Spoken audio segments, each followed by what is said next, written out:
whenever the Roman Empire would take over a region, they wouldn't totally destroy all of the culture. In order to keep the people under control, they would take certain groups and give them power. Two of those groups were, number one, the Herodians. They were a political party. And the second group was a religious portion of the community known as the Pharisees. So watch this. In most cases, the Pharisees and the Herodians didn't even get along. They didn't even like each other. But in Jesus, they found a common enemy. So they decided that they should join forces. It just reminds me of an old story of two women who hadn't talked in 10 years. They didn't even like each other anymore, and they just went to the same church until they both found out that neither one of them liked the pastor. Then they started talking again. Hallelujah. Depending on him, folk hating on him, and folk pressing down on him. I know I'm talking to myself. He's got folk depending on him, then he's got folk hating on him, and then he's got folk pressing down on him. So watch what Jesus does.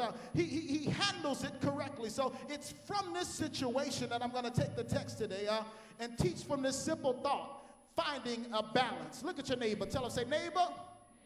Tell him, say, get you some balance. Come on, tell yourself another neighbor. Tell him, say, neighbor. Tell them, say, you need balance. But if you would just be honest here, some of you think that you balanced out already, but are there anybody in here that know you need a little bit of balance already?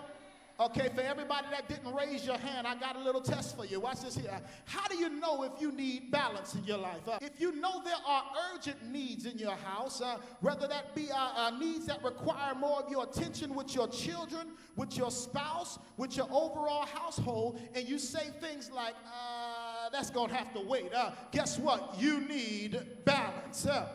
If you're so brain dead after you come home from work, from school, or from taking care of the house, that at the end of the day, all you're good for is watching TV, you won't spend time with your kids, you don't want to talk to your spouse, you ain't kissed that fine husband or fine wife of yours in the last 2-3 weeks, you forgot how good looking they are, you don't want to deal with your kids, everybody getting on your nerves, all you can do is sit down and watch the evening news of Atlanta housewives. If that is you and you brain dead at the end of the day, guess what? You need balance. I'm coming down your street here. You sit there quiet if you want. I'll go and preach right next to the chair next to you.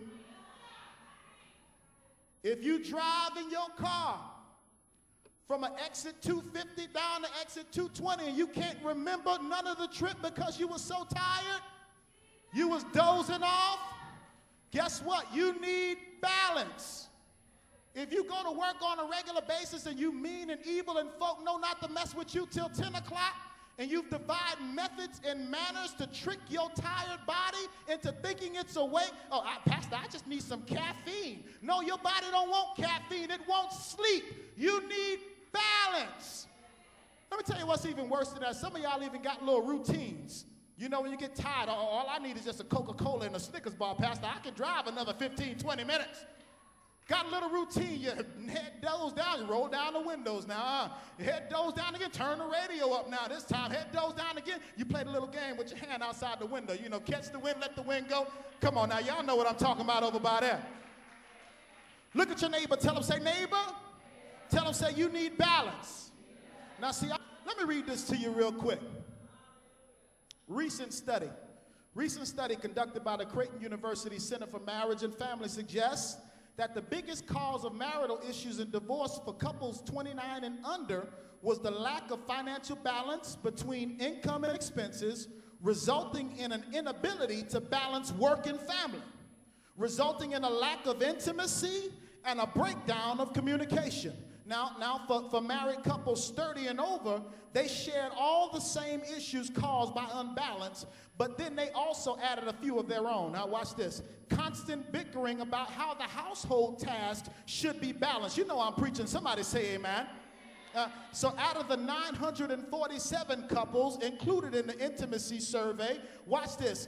The majority of them said that balance between work and intimacy, balance between financing, and balance between household expectations were the top 3 challenges facing marriages.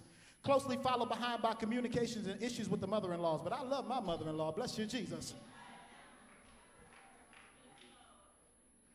This right here. Can I share something with you? Stress will kill you. Look at your neighbor. Look at the neighbor next to you. Tell them, say, neighbor. Tell them stress will kill you.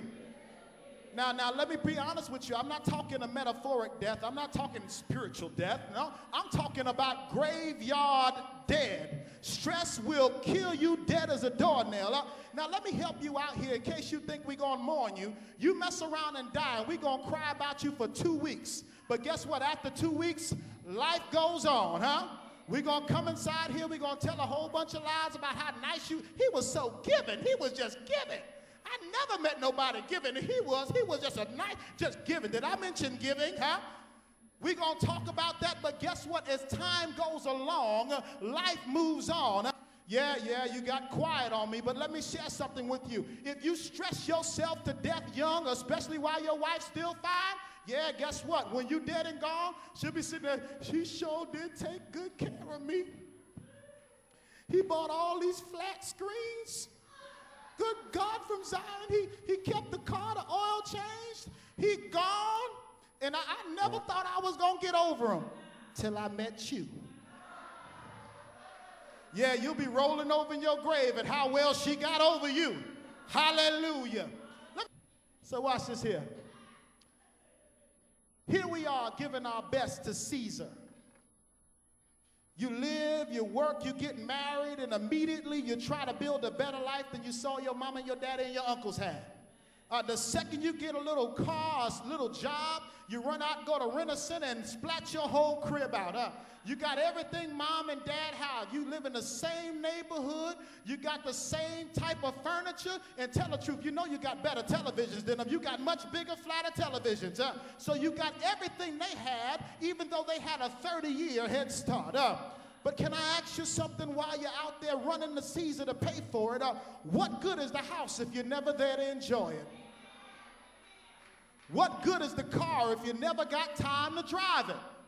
What good is all the clothes that you bought to impress folk you really don't even like, and you got to be stressed out at the end of the month when the credit card bill come in? Look at your neighbor, tell him, say, you need balance. So that's where our preaching series is going to be. Do is to keep the life of the believer, to keep the home of the believer off balance.